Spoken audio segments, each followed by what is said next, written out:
I've taken. What about Mike Pence? You got anything for Mike Pence? Well, it's a shame because he and I had a very good relationship. Hanging out somewhere. He couldn't cross the line of doing what was right, in my opinion. Some people would disagree with that, but he had the right to go. This is Michael Popok, Legal AF. Well, there you have it. Another admission by Donald Trump that's going to be scraped and used by federal prosecutors against him in the D.C. election interference case to show criminal intent and criminal mind by Donald Trump as he tried to force Mike Pence to, quote unquote, cross the line being the line between legality and illegality, and try to throw a monkey wrench into the certification process and declare ultimately Donald Trump the winner and disenfranchise hundreds of millions of people on Jan 6, 2020. That's what you just heard. Look at that moment where that bro podcaster in that interview, where Donald Trump's supposed to be on there because he's avoiding the press and he's avoiding the media and he's just trying to speak and activate his red meat base, goes on these kind of things with this guy, Mustache Monday or whatever that was. And the guy says, whatever happened to Mike Pence? Remember him? The vice president of the United States? What happened to that guy? Yeah, we just couldn't get him to cross the line. Okay, let's back up a bit. Now you know, by the way, the reason that JD Vance, during the debate, we now know why he was chosen, because he's malleable, because he's a ball of clay. He's mashed potatoes in a suit that Donald Trump can manipulate in order, in case we have another Jan 6th, the person, in the future, when Donald Trump doesn't want to leave again, will do Donald Trump's bidding at every level and will be the enabler of Donald Trump's worst instincts. You think the vice president is going to be a backstop, is going to be a firewall to protect America? Not in the hands of JD Vance. The only thing we had going for us during the first Trump term is that people with conscience and with patriotism, or with a conscience and with patriotism, stopped Donald Trump, put their hand between his finger and the button, if you will.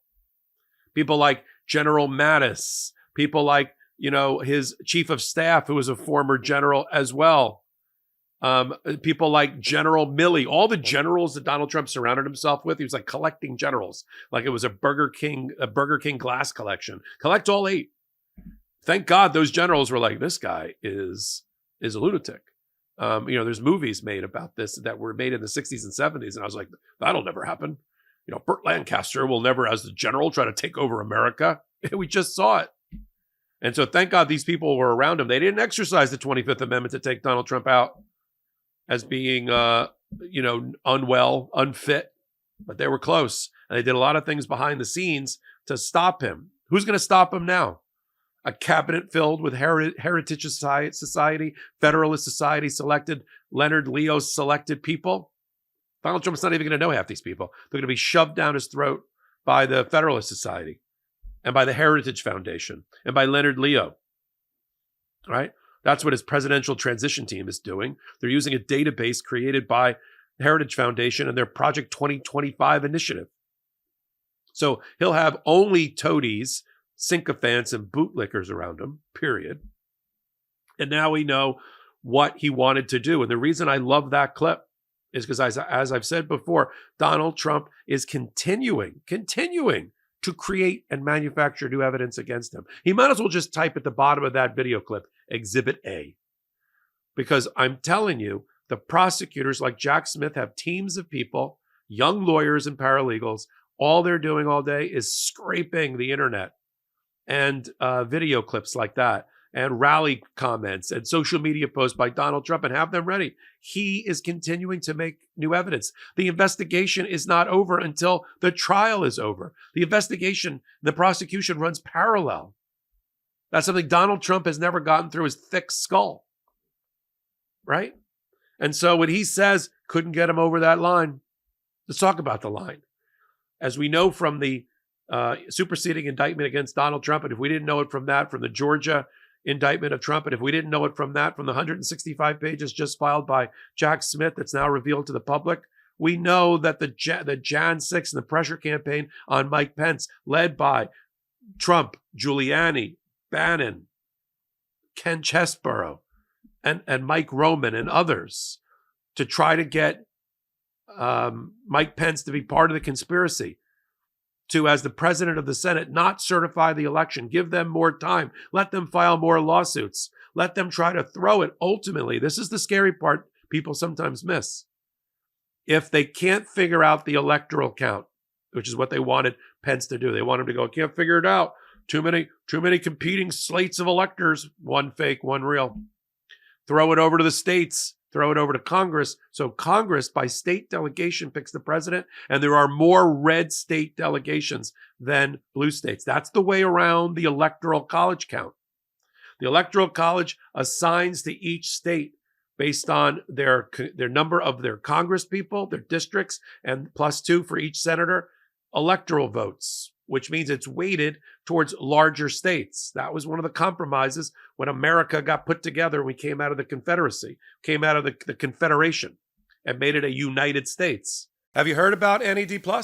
It's a molecule in every cell of your body, and it's critical to aging well. NAD+ helps keep us feeling youthful by promoting cellular energy, maintaining healthy DNA, using nutrients efficiently, and supporting detoxification. But did you know NAD+ levels plummet with age? So by age 50, most people's NAD+ levels are only half of what they were at age 20. Falling NAD+ levels is a major reason that signs of aging start to accelerate.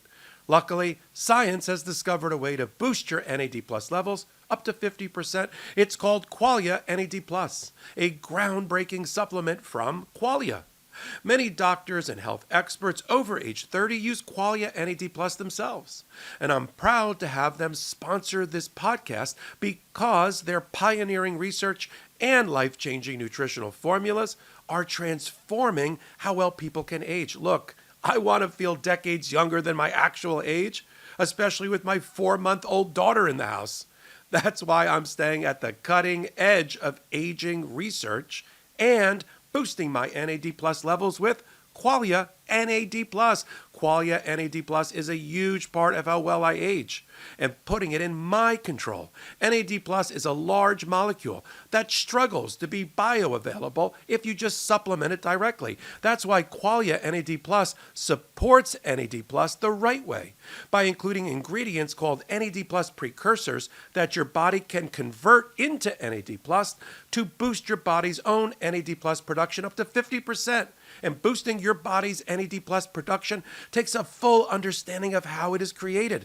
That's why Qualia NAD+ has many other holistic ingredients that support every key aspect of NAD+ production in your body.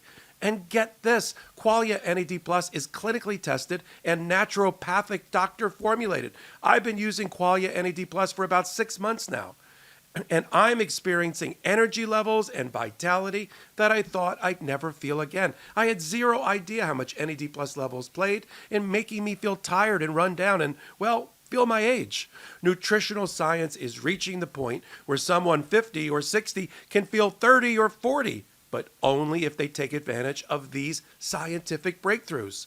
To boost your NAD+ levels up to 50%, go to qualialife.com/truth for up to 50% off and use code TRUTH at checkout for an additional 15% off. That's qualia.com/TRUTH for an extra 15% off your purchase. Thanks to Qualia for sponsoring this podcast. The way around that and give every state one vote, and there's more red states than blue states, you've seen the electoral map, is to turn it over to the House and pick it like old-timey times. You know, when they had to go to ballot after ballot after ballot. That would give Donald Trump the win, disenfranchise hundreds of millions of people. That was the strategy. But Mike Pence had to get on board. He had to get on the bus, or they were going to throw him under the bus. And that's what happened. Mike Pence reached out. Thank God he left the Beltway and that bubble and that hermetically sealed environment in Washington. And he made a call, or his lawyer made a call, because he had his own lawyer. And that lawyer got Judge J. Michael Ludig, who's going to be my guest for another interview this Friday on the MeidasTouch Network and on Legal AF. They called Michael Ludig, who is a rock solid, first of all, he's a rock-ribbed Republican, has only voted Republicans his whole life. He would have been on the United States Supreme Court, being put on by Bush. He should be on the Mount Rushmore of Federalist, conservative, constitutional scholars and presidential scholars, but he's a patriot. And he told Mike Pence in no uncertain terms and then tweeted it out to the world just to reinforce it and shove a steel rod up Mike Pence's butt and give him some backbone. Said, you can't do this. You have a ministerial act as the vice president or the president of the Senate. You have to certify the election. And he did. And then Mike Pence saw that giant, suburban, blacked out suburban SUV coming for him, where the Secret Service was like, get in, we're taking you away from the Capitol. And he said, I'm not getting into that car. That was the one moment of courage. The profile of courage for Mike Pence was not to get in that suburban, get whisked away from the Capitol, get back into the Capitol when he could, and get the vote counted and certified. Because of what Michael Luttig told him. Michael Luttig, who's now a huge, full-throated, enthusiastic supporter of Kamala Harris, because she's the only one and the only party head that represents the defense of the rule of law. And now we see what Trump wants. He always wants loyalty. Right now, they're using, it's already public, they're using loyalty tests. One of the heads of the presidential transition team for Donald Trump said, loyalty test, got to make sure they're loyal to Donald Trump. Right. The way that the FBI director, he wanted him loyal, didn't want him independent. The DOJ attorney general wanted him loyal, or he fired him, like Sessions and Barr, and then 3 or 4 other attorney generals. Donald Trump wants loyalty. He wants fealty. He wants people that'll kiss his ass and kiss his ring. Enter JD Vance. That's why when JD Vance was put on the spot, the only viral moment from a relatively sort of polite and boring debate on both sides, Minnesota nice, as they say, was when Walz had the foresight to grab the moment and say, will you right now, will you acknowledge the results of the 2020 election that made Joe Biden the president? I'm not talking about the past, Tim. Right. Because you're a marionette, right? Being controlled by the puppet master, Donald Trump. And you'll cross the line, JD Vance, because Donald Trump is going to shove his steel-toed boot up your butt and get you to cross the line and violate law and violate your constitutional duties and your sworn oath. So what we got to do in November is make sure JD Vance never becomes vice president of the United States, never becomes president of the Senate, because he's forfeited his right. He's disqualified as far as I'm concerned. That he's still calling for a not peaceful transfer of power. As I said in another recent hot take, they're not even participating or signing a federal congressionally mandated set of agreements to start the transition program right now so that they're ready in case they win. They're not even signing the memorandums of understanding, the ethics code, or any of the other agreements, because they want to hide their donors from public scrutiny. And they don't want anybody to take the ethics requirements because they're not done. Their kleptocracy is not done being built. It is remarkable that Donald Trump has the brass ones to say out loud things that implicate him and provide new evidence in his court proceedings. But I assure you, the special counsel's office is prepared. And they are working overtime to catch those clips. And if they don't, they can tune in to Legal AF right here on the MeidasTouch Network every Wednesday and Saturday at 8 p.m. Eastern Time, long-form podcast called Legal AF. And then we got a new channel. You may have heard of it, Legal AF MTN. We're doing it in collaboration with the MeidasTouch Network, hence MTN. I'm curating the channel, executive producing it, providing you a lot of the content. It's the commentary and analysis at the intersection of law and politics you've come to enjoy on MeidasTouch, now over at Legal AF MTN. So until my next hot take, until my next exclusive content at Legal AF MTN YouTube channel, I'm Michael Popok, and I'm reporting. In collaboration with the MeidasTouch Network, we just launched the Legal AF YouTube channel. Help us build this pro-democracy channel where I'll be curating the top stories at the intersection of law and politics. Go to YouTube now and free subscribe at Legal AF MTN. That's at Legal AF MTN.